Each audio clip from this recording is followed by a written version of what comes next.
তোমরা এইভাবে কি কখনো ডেজার্ট তৈরি করে দেখেছো?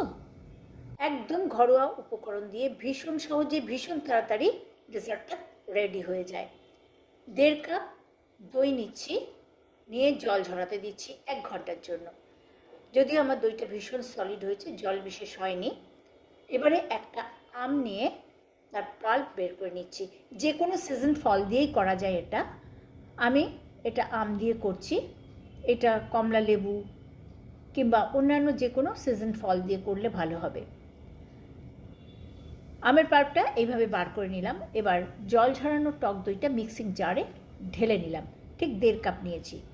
এবারে ঘরে আমি ক্ষীর তৈরি করে নিয়েছি, তার 1.5 কাপ নিলাম। এখানে মিল্কমেড নিলেও হবে, যতটা দই ততটাই মিল্কমেড বা ক্ষীর।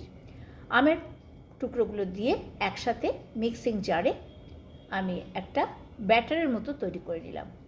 এবারে মোল্ডারে ঢেলে এটাকে আর জাস্ট কিচ্ছু না, একটু আমের টুকরো উপরে দিয়ে দিলাম আর অয়েল পেপার দিয়ে এটাকে পুরো কভার করে দিলাম, যাতে ভেতরে একটু জল না যায়। এবার আমি একটা রাত্রের জন্য এটা ডিপ ফ্রিজে রেখে দিয়েছি। দেখো, সকালবেলা বের করেছি, অসাধারণ হয়েছে। তোমরা একবার ট্রাই করে দেখো।